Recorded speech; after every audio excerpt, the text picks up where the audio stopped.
Hello, welcome to the Wellness Lab podcast, where we strive to provide valuable insights, educational information, and great things for you to overall achieve health and wellness. And today we have Dr. John Lipman with us to discuss one really important topic, especially for women, females, and we know how our health might be affected for topics that are really more common than not regarding our care. In this case would be fibroids and other things that are worthwhile discussing. For me personally, my mom passed away due to ovarian cancer. So it's a great topic for me to bring forward. One of the reasons I am working on this community and trying to spread out the word and help save lives. And if it's not life or death topic, at least support you with your health. So thanks for being here. Happy to have you. And I'll pass it over to you to learn more about your story, your background, and then we'll dive into the conversation. Thanks. Great. Well, I'm delighted to be here. My name is Dr. John Lipman. I'm the founder and medical director of the Atlanta Fibroid Center here in Atlanta. I've been performing an amazing, transformative, non-surgical outpatient procedure called Uterine Fibroid Embolization, or UFE, and I've been performing it here for the past 30 years. So this isn't anything new, but unfortunately, it's often very new to patients because the gatekeepers of women's health, the gynecologists, have largely kept this information from their patients. And that's very sad. And we've seen that in a number of studies. Most women that are suffering with uterine fibroids aren't being given that as an option. They're only given the surgical options, gynecologists or surgeons, but women are entitled to know all the options, including UFE. It's a tremendous procedure and very high success rate, over 90%.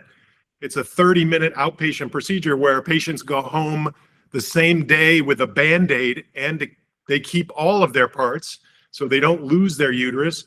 It's covered by insurance. Patients even have children after.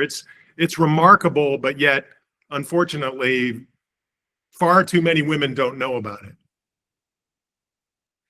Thank you, sir. Thanks for noting that. And as we said, like spreading the word, sharing content that will be educational, and then up to you to discover and obviously reach out.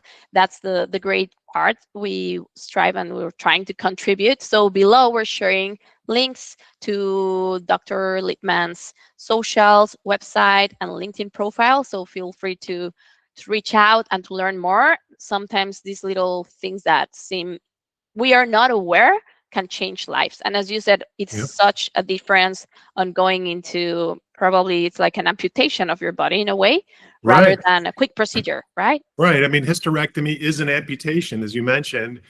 And instead of an amputation, UFE is very successful. You go home the same day with all your parts. And this is a very common condition. I mean, fibroids are the most common reason why women have heavy periods. It's the most common reason why women undergo hysterectomy, unfortunately, because fibroids are benign tumors. They're not cancer. And so there's no reason to do an amputation for benign disease when UFE is so good. And so we're just trying to educate women that there is this non-surgical option. It's covered by all insurance. You just have to get that second opinion from an interventional radiologist. I'm not a gynecologist. I'm a different type of medical doctor, an interventional radiologist. And interventional radiologists are specialists in image-guided procedures all over the body. My particular area of expertise is these treatment of fibroids with this UFE procedure to replace hysterectomy and myomectomy surgery. Perfect. Thanks. So to highlight a couple or the benefits is a same-day procedure. It's not painful. It will help you preserve your fertility. It's covered by insurance. So there's like lots of things that come and have all the checks, right, to come to help women. The other thing that I didn't mention is my mom had a hysterectomy a long time ago. I'm not sure if this procedure was even available, but it's really interesting to learn. Like there's so many options, and sometimes we just go with the specialist, like in this case, an OBG. But there's always, it's great for us to have tools. We have so many things available to us name it, like YouTube, podcasts, and whatnot. And it's up to each and every one of you to review the information you see, but asking, having a second opinion, learning, and just wondering what else is out there for me to achieve my wellness. That's part of what we're trying to do today. Absolutely. I mean, hysterectomy is the second most common surgery performed in the United States, which is a little surprising because half the population doesn't even have a uterus. And the most common reason why we do this amputation is not for cancer of the uterus, which would be absolutely appropriate. It's for these benign fibroids. So we really have to change, this, and women are entitled to know all the options and they should be informed, but largely they're not being informed. And so it's incumbent upon us to get this information out to them so that women can make the best decision for themselves and not just getting one option and having to go with that, because there are over 1 million women in the United States right now we call the silent sufferers. They're suffering with the fibroid symptoms, typically very heavy menstrual bleeding and pelvic pain. They don't want surgery, and I don't blame them. So they just suffer with these symptoms month after month, not knowing about UFE, and that's tragic. Yes. Yes, thank you. And then one of the things that I was wondering too is you're in Atlanta, but for someone that might be far away, is there any opportunities to go to another clinic, somewhere you've partnered with, or what options have you found? Well, we see patients from all over the United States coming for our expertise because I've done more UFE than anyone in the country. So we do see people travel long distances.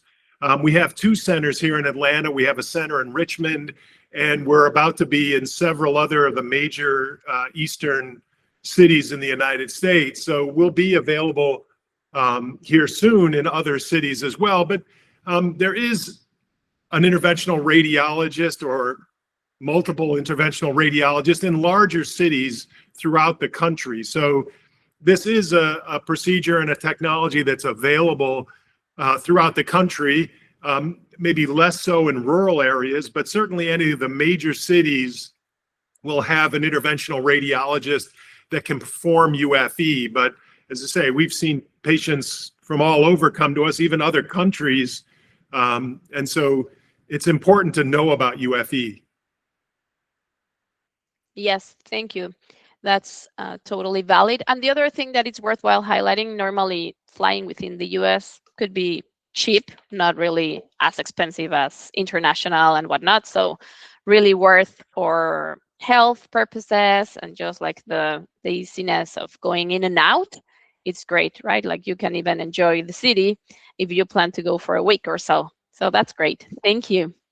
Sure. And one other thing that might be interesting, is there any way, let's say, that women can be aware about fibroids and any specific things you would like to give some direction or red flags that Sure. will let them know? Thanks.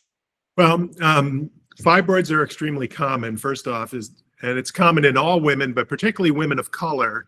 It's estimated that at least 80% of women of color have these fibroid tumors. So it's extremely common. And so there are things that we tell patients all the time. We don't know where they come, fibroids, where they come from, but once they arrive on the scene, they grow with estrogen and hormones.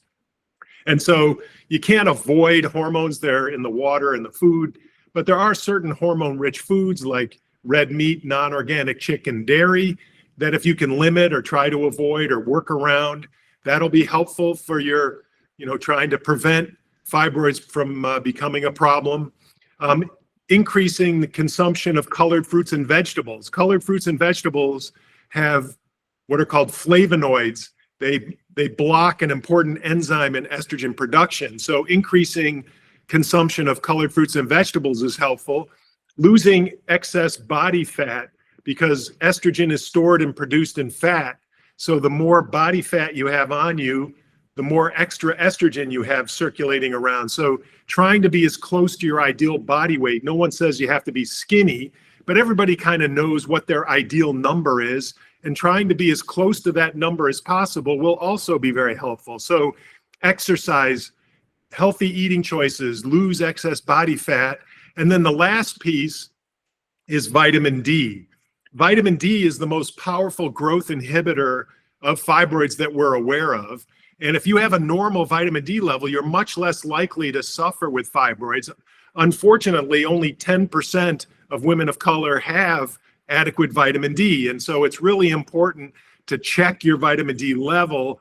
And if you need to be supplement, or in some cases, it's so low that it has to be a prescription amount of vitamin D. But that's really important as well. It's one of the reasons why African American women disproportionately suffer with fibroids. They often have very low vitamin D, and the darker the pigment of their skin, the harder it is to absorb adequate vitamin D. They also tend to have more body fat than other racial groups, and that's another risk factor. So there are some things that you can control, like your eating habits and exercise and vitamin D. And then there are things you really can't control, at least not currently. You can't pick your parents. So the genetic aspect of this is currently not under our control. Thank you. Totally great things to highlight. And we all are aware of diet, but this rainbow diet, balanced vegetables, fruits, and whatnot, it's great reinforcement for anyone listening. And then, as you said, like the racial profile, that portion plays a big role within our health. So awareness for Black women to really be mindful, listen to all the information. I know you have lots of content, which is amazing, on your socials and YouTube. You have lots of followers, so that speaks for it. So thanks for sharing all these great insights. And I totally invite everyone to keep informed, to look into all these videos that are relevant for you, and follow Dr. Lipman for more details to know how his practice is expanding and how you can maybe find the right time if you have fibroids to get this process done without going through surgery. Absolutely. And if you can do those things I outlined, it's not only good for your fibroid health, it's also good for your cardiovascular health. And it's Women's Health Month.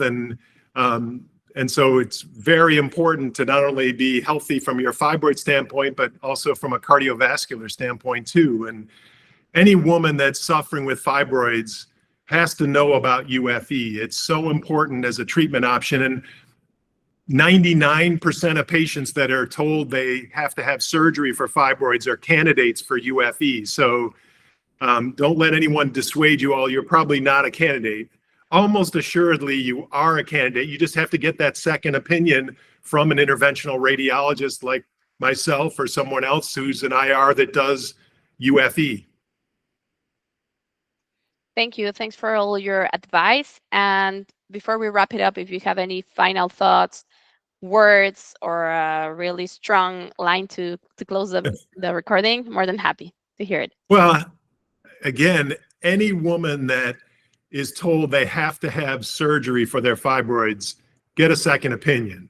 It doesn't matter what your gynecologist tells you. You do not need to get a hysterectomy for benign fibroids. It's an option, but in my opinion, hysterectomy should be the option of absolute last resort, because while it does end your fibroid problem, it often affects women in a whole host of ways getting a hysterectomy. For instance, it can change you psychologically, like a man being castrated. It can change you sexually, loss of libido, loss of orgasm, urinary leaking. You take this big fibroid-filled uterus out of the pelvis, and now these women have to wear adult diapers. In fact, the average age of hysterectomy in this country is less than 40. So if you go to a store that sells adult diapers, you won't see a 90-year-old man or woman. That's who I think should wear a diaper. You'll see a young woman of color. That's the target, because they know those are the women that are getting hysterectomies for fibroids. Now they have to wear an adult diaper, and it's tragic and it's absolutely unnecessary. Undergoing hysterectomy often causes a lot of bone loss, and women are more active these days than previous generations. It also increases their cardiovascular risk. We talked about cardiovascular disease earlier. Having a hysterectomy, particularly before age 50, increases your risk for hypertension, heart attack, and stroke. And the younger you get your hysterectomy, the higher the risk. So the bottom line is, hysterectomy is unnecessary. It's an option, should be the option of last resort, because UFE is so good. You get the relief of symptoms you're looking for. You avoid the significant risks and significant long recovery of surgery. And importantly, and often underappreciated, you get to keep all your parts. That's huge. Yes, that's the most important thing to highlight. Another risk that you have if you go under anesthesia, there are complications, right, for surgeries, Right. infections, and whatnot. So, yes, Yeah. great. Yeah, our patients come Yeah. into the Atlanta Fibroid Center. It's a 30-minute procedure. Then there's the sedation is intravenous and local. There's no general anesthesia like surgery. It's much safer and simpler. So after this 30-minute procedure, you recover here for several hours, and then you go home with a Band-Aid, and recovery at home is about 4 or 5 days. The day of the procedure, you're in bed or couch. The next morning, you're up and mobile, walking around, moving about. So it's a much different type of recovery than surgery, that's for sure.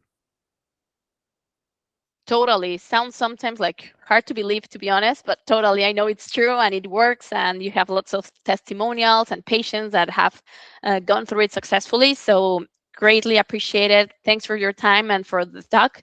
I know it's going to support others and help change lives. Have a Thank great you very afternoon. much. I so appreciate you having me. Thanks.